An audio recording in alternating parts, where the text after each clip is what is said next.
Millz Young here, part of Pick Dawgz. Who's ready to bet on UFC? Me. That's who. Alright, UFC Paris is right around the corner. So I'm going to be going over all 12 of the fights, letting you guys know my best picks, my best bets, my best parlay, my best dogs, and how we can win some money on it, man. Because that's what we're all about over here, man. I'm trying to beat up the books. I don't care if you got a better record than me, if you made more money off me. I'm not taking away your money. We're taking the bookie's money. That's why we're here to beat the books, okay? The bookie KO killer is out. Let's go over all the cards on UFC Paris, headlined by Gane taking on Sergey Spivac. Gonna be kicking off Saturday, okay? Saturday early morning time for the people out there, okay? So you guys got plenty of time to make your bets by the time you see this video to by the time the bets are gonna start off. But let's recap last week. UFC Fight Night, we woke up early in Singapore. We made money, y'all. We did it. 3-1 on our premium picks. Some of the picks on the video that I went with, we weren't always successful, but, you know, we still came out on top. This week, though, hey, man, I'm going to tell you guys like this. It's a lot of UFC fighters that's fighting on this card that's going to be making the debut and fighting for the first time, you know, so in the UFC. So you got to tread lightly on this. But, of course, I do got some spots that I like. Already got 2 premium bets on this card up for you guys. So if you guys want to see what I'm betting on for this week already, head on over to pickdawgz.com. 2 premium bets up there for this UFC Paris card. All right, first fight of the night. Zara Farin taking on Jacqueline Cavalcanti. Jacqueline Cavalcanti is the one that's going to be making her debut. She's 5-1. She's taking on Zara Farin. We all know the story with her. She's an older fighter, and she only fights, it seems like, when she wants to or when it's overseas, okay? You know, but her frame usually give women a lot of problems, you know, because she's one of the taller women in the division. Her last fight out, she wasn't able to get the win, but she showed actually one of her better fights ever in there. It was against, I want to say, Nunez, I think. Jacqueline, though, don't know too much about her. I do know she used to fight in the PFL organization. She's the type of fighter that likes to come forward with pressure. She's a -300 on here. This is not the fight to bet as a parlay piece and think you're good for the night. But if you ask me, I think Jacqueline's the piece. I think she's going to be able to win by decision. Moving on to the second fight on the card. Second fight on the card should be on the main card. To me, it's one of the best fights on the card, okay? Banger, banger alert. Okay, Farhad Basharat, 10-0, steps in to take on my boy Clayton Rodriguez, 8-2. Okay, this is going to be taking place, man, on the early prelims, so you guys definitely want to wake up and watch this fight. Basharat made his debut against Blackledge last time out. He was Damon Blackshear. He was able to get that win in that fight. But we all know Damon Blackshear is the real deal. We seen him the last couple of weeks putting on some shows in the UFC. Farhad Basharat has an older twin brother that also already made his debut. Gerard Basharat, he's good too. He's good too. Both these brothers are good, man. Basharat's gonna go for takedowns, you know, and try to take it back and everything like that. Clayton Rodriguez, on the other hand, he's a good cute box type fighter. You know, I like his striking a lot. I think the line is off a little bit. Basharat's all the way up to a 3-1 favorite, and Clayton Rodriguez had a close fight with CJ Vergara, in which everybody thought Clayton Rodriguez won, but they gave it to CJ Vergara. Since then, everybody holds that one fight against him, and it's the weirdest thing because the whole MMA community thinks that he won, but everybody's saying, oh, well, he did lose to CJ Vergara. It's just crazy, right? So I think the line is off on this one. The dog might be out the cage in this one. I'm going to have to do a little bit of more deep diving. It's one of those things to where I made money with Clayton Rodriguez, you know, twice. I only lost with him once. And I know he's not like done or anything. It's just that his weakness is getting takedown and, you know, getting his back taken. And Basharat, he's great at wrestling and getting opponents down to the ground. I can't pick in this one, man. I just can't. I'm going to stay off that one. I think the dog might be out the cage in that one, though, man. There's a couple of these fights on here. I like both these fighters. So, like, listen, when I'm making my picks and stuff, I'm not here to just tell you who's going to win. I'm going to tell you some good stuff on the opponent, too, you know, at the same time. So, like, that's what you're gonna get here, okay? I'm not just gonna build one case for one fighter, and if I like both fighters, I'm gonna let it be known. In this one, I like both, and it's hard to really say which way it's gonna go. All right, third fight on the fight gonna be taking place in the women's division. We got Jocelyn Edwards, 13-4, taking on Nora Cornrow. She's gonna be making her debut, 6-1. She's the Paris fighter though. Jocelyn Edwards, she's 4-2 in the UFC. She's riding a 3-fight win streak right now. She's one of those girls that puts out a lot of volume out there, a lot of lower leg kicks. Her only weakness is that she can get her back taken and taken down at times. But she's been working on that. The price tag on both these fighters is a pick'em price. I don't see how. I thought Jocelyn Edwards would be like a -140 favorite on here. Nora Cornrow, she's going to be making her debut, an older fighter in here. I watched the tape on her. She can go for takedowns, but her striking is not there. And overall, I think Jocelyn Edwards wins this one, and I'm gonna say it like this: she has 6 fights, and all of her fights go the distance. I think Jocelyn Edwards might even be able to get the KO win in this one, get the first knockout, man. So I definitely like Jocelyn Edwards in that spot. Moving on down to the next fight, taking place in the welterweight division. Ang Loose representing 9-3, taking on Reese McKee, 13-4-1. Reese McKee coming out of Cage Warriors. He was once in the UFC, fought Kazmat Chimaev, fought some other people, got thrown to the wolves, went back to the regional scenes over there, at London over there in the Cage Warrior scenes, was able to get some belts, I think, or maybe they were able to get some wins. Now he's back in the UFC. He's taking on Ang Loose. Ang Loose fought against, who was it? Munir Lazez. In one fight, wasn't able to get that win. Second fight out against AJ Fletcher, he was able to get that win. He's been an underdog, I want to say, in most of his fights, and here he's a favorite. He's a -180 favorite on here. Hard way to go. I think the training camp and everything in the favor goes to Losa. He does have the better gym. If he's able to push that pace out there and use the wrestling, I think he can definitely get this one done. I'm going to go with Losa to get this one done. I think he wins by decision. Moving on down the card, this is one of the fights that I want to say I think it's going to be one of the better fights on the card too. Maybe even the best fight on the card. Two UFC fighters, one making their debut.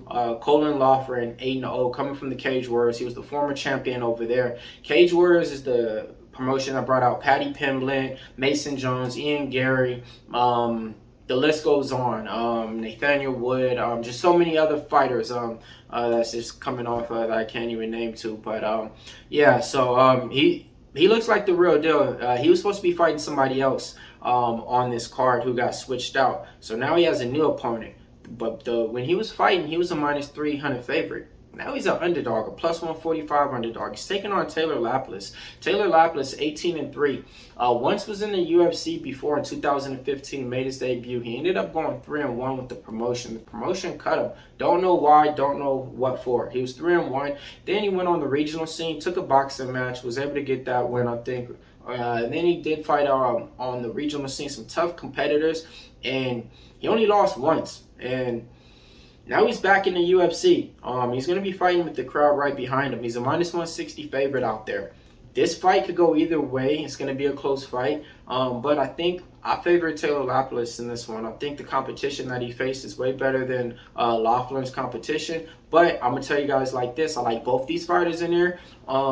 But I am going with Lapilus in there to get this one done. But if you ask me to, if you guys are betting on Loughran, which I don't see a lot of people are, he has passed the win in here. So yeah, tread lightly in this one. But I like Lapilus in this one too, and I think the line's going in our favorite. So get it right now. All right, next fight taking place, man. This one's going to be another one, man. Another fighter who's making his debut on the UFC scene, who's been over in the Cage Warriors for a long time now, doing his thing. Morgan Charrier, 18-9-1, aka the Last Pirate. He was supposed to make his debut in the UFC about 2 years ago, but he ended up losing his fight on Cage Warriors the same weekend that UFC was out there in Paris and everything in London to try to sign him. And he didn't look good in that fight. He's one of those fighters to where he kind of trades a win for a loss, win for a loss. He's taking on Molino Zaccani, 11-3. Okay, so in this one, my man Morgan's a big favorite, -3-1. I think he gets it done in here. Zaccani, he will be live for the first 2 rounds, but I think overall, I think Morgan's going to put together a solid enough game plan to win by decision. Next fight on the card, Another fight that I like, man. William Gomez going to be taking on Yanis Juman. This fight just got thrown together too. William Gomez was supposed to be fighting a different opponent. And then his opponent got pulled out and he got rearranged with him. Now he's fighting at a whole different weight class that they agreed upon. William Gomez is 2-0 in the UFC. He's one of those guys, he doesn't throw a lot of volume, but I like the way that he strikes. I actually like this fighter. I ended up, talking about him on one of these other shows because I had to do tape study on another fighter, and it just brought me back to him. But he's a minus 220 on here. Sometimes he could be low volume. I had a bet on him against his original opponent. He was a minus 140 favorite. That fight got canceled. I think William Gomez should be a solid parlay piece. I think you could parlay him to get the job done in this one. Moving on down the card. Look, man, let me know what you guys are betting on this UFC Paris card, man. You guys going to be waking up eating some breakfast? What are you guys going to be eating, man? You guys a waffle type, pancake, French toast? What about the French toast with the powdered sugar, man? Y'all know about the powdered sugar on the French toast? All right, man. Smash the like button out there. Let me know what you guys are betting on this week on this UFC card and what you guys got going, okay? All right. Next fight on the card going to be taking place in the light heavyweight division on the main card. Volkan Ozdemir, 18-7 losses, taking on Bogdan 14 wins, 2 losses, making his UFC debut. Volkan Ozdemir is the favorite, minus 180 on here. I can't really trust him, man. You don't know what you're going to get out of him at this stage. Bogdan, he has a lot of finishes out of his 14 wins. I think 11 of them are in the first round or by KO. So I think Bogdan might be able to get the dog out the cage in this one. So if you ask me, I'm going to be looking Bogdan-Goksov's way to get this job done on this fight. Next fight on the card taking place in the lightweight division. Benoit Saint-Denis opens up a minus 155 favorite. Going to be taking on Thiago Moses, 17-6. All right, man. So this one, you got Benoit Saint-Denis, who has about 3 fights in the UFC. He's 2-1 now. He's putting together like some good tape, some good wins. So a lot of people are backing him and betting him. Thiago Moses, we all know this story with him. He's a grappler. He's going to try to take you down, get you in an ankle lock, get you into some type of thing that he can submit you with. He puts you in a jiu-jitsu move so you can't move, right? But he's a dog in this one, you know. Some money's coming in now on him. But if you were able to get Benoit Saint-Denis when he opened up at a dog money, shout out to y'all out there who really got him and bet him at that price. I envy y'all. But I couldn't get him out there. I like Benoit Saint-Denis in this spot to get it done. Let's move on down the card.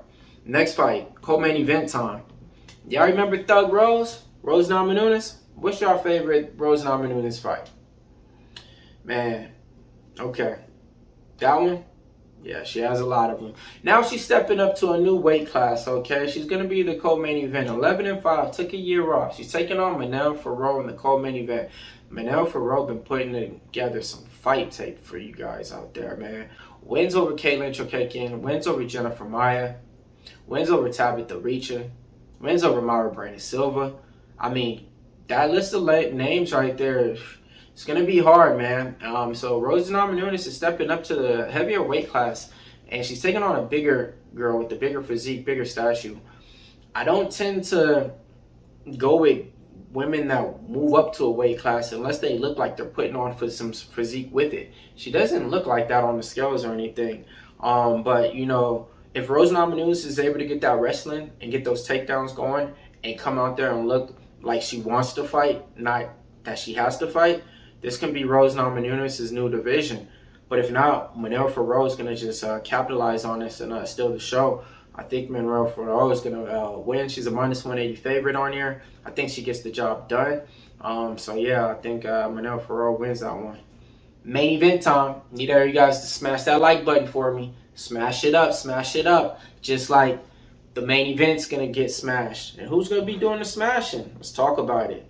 Who? Sergey Spivac's going to be doing the smashing on Cyril Gane, man. It's Spivac time. Polar Bears out there, beware. 16-3, underdog coming in. Sergey Spivac, plus 140, takes on Cyril Gane. 11 wins, only 2 losses. And those 2 losses is nothing to be mad about. Losses to Francis Ngannou and John Jones. Okay, you got typical striker versus wrestler. Okay, so what are we going with in here, folks? I'm going with the wrestler, man. Cyril Gane has problems whenever whenever he fought anybody who went for takedowns. All throughout his matchup, he didn't fight anybody who was really going for takedowns and wrestling him. Look it up. Guaranteed. And the one person who could wrestle, or who is even known to wrestle, is John Jones. And you seen how that went. Real quick. Francis and Gani, not known to wrestle at all. Shot for 5 takedowns, got 4. It was crazy, with knee braces on, and then got knee surgery afterwards. And never came back and fought again. Yes, y'all remember that? I do. Okay, so when it comes down to it, if Sergey Spivac is able to get these takedowns, I think he can win by sub later rounds or even early on. Cyril Gane, I don't think that he's been doing anything to improve on his takedown defense or his wrestling since the loss, or since just new training partners or anything. So I think the dog's out the cage in this one, man. I like Sergey Spivac to get it done. If he's not able to, if he shoots for takedowns, if you guys are watching this live, and if he shoots for 2 or 3 takedowns early, and if he's not able to get them, bet Cyril Gane live, because Cyril Gane would tear him up on the feet, man. If this stands on the feet for too long, yeah, he'll knock him out real quick. And I hope Sergey Spivac does not go out there with Curtis Blades' game plan and act like he can strike all of a sudden. No, go in there and take him down. But listening to him and talking to him, somebody brought a question up in the media day asking him about, typical wrestlers and getting beat by, strikers. And they brought up Aljamain Sterling to sugar shine him out, and he just shrugged it off and was like, hey, it's different in my weight class. Not saying that he's going to change up his game plan, but just saying it's different in my weight class. So I think his game plan is go out there, shoot for the takedowns. I like the dog money in there. Sergey Spivac gets it done in that one. All right, now if you guys want to see what I'm betting on, my best bets, head on over to the site Pick Dawgz. We got all on the website for you guys. You can't go wrong. I got 2 premium bets up there. I plan on putting 2 more up there, so I got 4 already locked in, loaded. Might have 1 more. Who knows? But yeah, it's just Millz Young here, part of Pick Dawgz. Just to give you guys a parlay to get paid, let's go ahead and give you one to end it out with, man. All right, I'm gonna go ahead and give you guys Morgan Shari and William Gomes. Yeah, I think those 2 get it done. Parlay those 2 fighters to get it done and get you paid. And then I'll say my best pick of the card that I like. I like Benoit Saint Denis a lot in that spot. Yeah, I'll take him in that one. And then I'll say my best dog on the card. My best dog on the card. Man, they count that boy out, Clayton Rodriguez, but it's hard. It's hard. Best dog on the card. Oh, man. Sergey Spivac. Let's get it done. Millz Young, part of Pick Dawgz. Y'all have a wonderful day out there.